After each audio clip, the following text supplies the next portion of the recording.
Success अगर इतना easily मिल जाए तो क्या मजा आएगा उसको हासिल करने में। सक्सेस को पाने के लिए बहुत से फेलियर्स का सामना करना पड़ता है।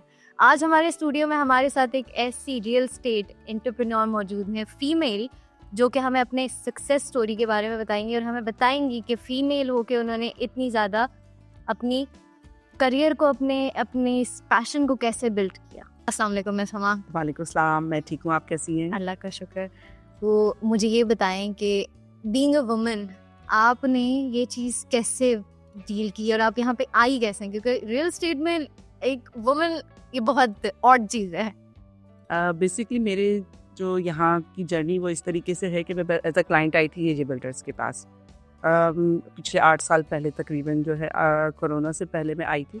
उनसे मैंने ज़मीन परचेज़ की, कोरोना आया, चीज़ें हो गई। मैं तो समझी ज़मीन तो आपकी चली गई, क्योंकि हमारे कराची में ये चीज़ें होती रहती हैं।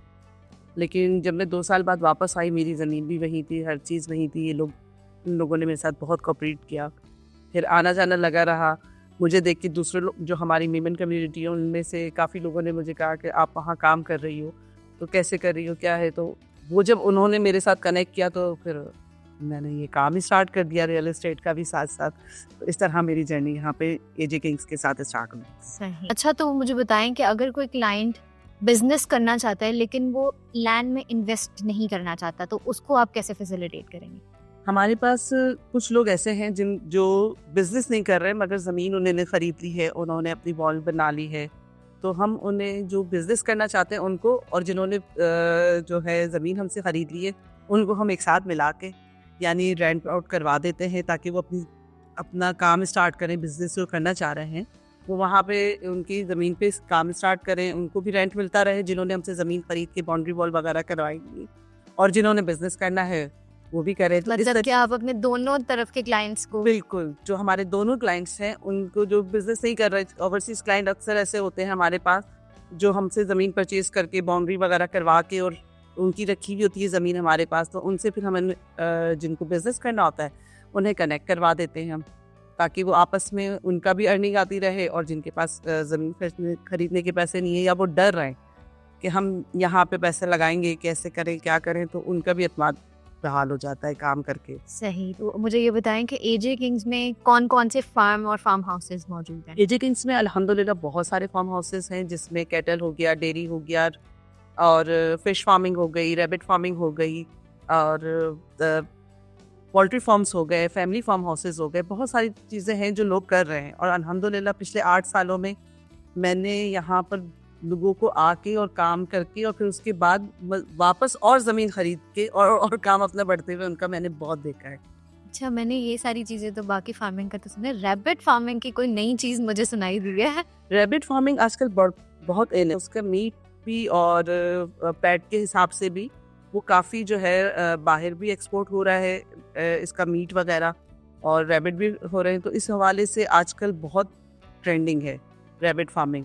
और रैबिट फार्मिंग की सबसे बड़ी जो मतलब फ़ायदा जो है वो ये है कि एक तो उसमें जो है आपका बजट कम होता है, बीमारी उनमें होती नहीं है, कम होती है। उनका जो खाना पीना है वो भी ऑर्गेनिक, मतलब आप अपनी ज़मीन में, जो आपके पास ज़मीन होती है जहाँ उनको रख रहे हैं, वहीं पे आपने खाद डाल के और बाजरा वगैरह डाल दिया, तो वही खाना भी उनका इतना खर्चा नहीं होता जितना हमारे दूसरी चीज़ों पे होता है।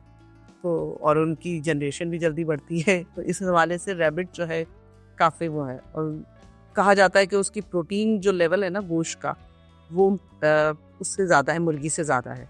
अच्छा जी, तो अब ये बताएं कि प्रोजेक्ट अभी तक एजे के कितने सेल? अल्हम्दुलिल्लाह 16 प्रोजेक्ट्स हम डिलीवर कर चुके हैं, और तकरीबन अभी जो हमारे रिसेंटली चल रहे हैं, the cattle city, overseas block और गोल्ड ब्लॉक, ये 3 ब्लॉक्स अभी हमारे जो हैं वो चल रहे हैं। कैटल सिटी में जो है ज़्यादातर लोग कैटल का और फार्मिंग वगैरह से, एग्रीकल्चर फार्मिंग वगैरह वो कर रहे हैं, और बाकी जो ओवरसीज़ वाले हैं उनमें जो है रिजॉर्ट भी बन रहे हैं। मेमन कम्युनिटी से काफ़ी लोग जो हैं हमारे वो आ रहे हैं यहाँ पर, और उन्होंने रिजॉर्ट बनाए हैं, फैमिली फार्म हाउसेस वगैरह बनाए हैं, तो काफ़ी चल रहा है। मैंने ये भी नोट किया कि आजकल फैमिली फार्म हाउस और रिजॉर्ट बहुत ज़्यादा इन है। बिल्कुल, क्योंकि शादी ब्याह के लिए जो हमारी जो नाइट प्रोग्राम्स आजकल चल रहे हैं, कवाली नाइट हो गया, मेहंदी नाइट हो गया, आजकल जो बच्चे वो कर रहे होते हैं ना डेस्टिनेशन वेडिंग वगैरह, तो उसके लिए जो है रिजॉर्ट्स और फैमिली फार्म हाउस के लिए लोगों को ज़्यादा रुझान इस तरफ बढ़ा है। अच्छा, कैटल फार्म में एनिमल और एनिमल का सेल परचेज रेट वो क्या होता है उसका? कैटल फार्म में एनिमल की जो सेल परचेजिंग का इस तरीके से है हमारी तरफ कि हमारे पास दोनों लोग मौजूद हैं। मतलब परचेजिंग करने वाले भी लोग मौजूद हैं और सेल करने वाले भी मौजूद हैं। तो वो फिर वही जिस तरह हमने पहले बताया कि कनेक्ट करा देते हैं हम लोगों को आपस में। हमारे पास इस तरह की कंसल्टेंसी मौजूद होती है। इन्वेस्टर्स के लिए तो हमारे पास बहुत सारी सहूलियात मौजूद हैं। जैसे कि मैं खुद मेमन कम्युनिटी से ताल्लुक़ रखती हूँ, तो बिज़नेस के हवाले से हमारे पास बहुत से मेमन जो हैं वो आते हैं और यहाँ पे काम कर रहे हैं, जिसमें कैटल फार्म, डेयरी फार्म का उनके ज़्यादा रुझान है। और फैमिली फार्म हाउसेस बहुत बनाए हुए हैं उन्होंने, रिजॉर्ट अपनी फैमिलीज़ के लिए बनाए हुए हैं।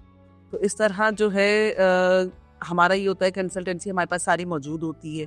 लोग आते हैं हमारे पास, मेमन कम्युनिटी से भी काफ़ी लोगों ने जो रिजॉर्ट्स बनाए हुए हैं, तो उनके पास जब लोग आते हैं तो फिर वो इसी तरह लोग चेन हमारी जो है वो बढ़ रही है माशाल्लाह माशाल्लाह से, और काफ़ी अच्छा काम हो रहा है वहाँ पर।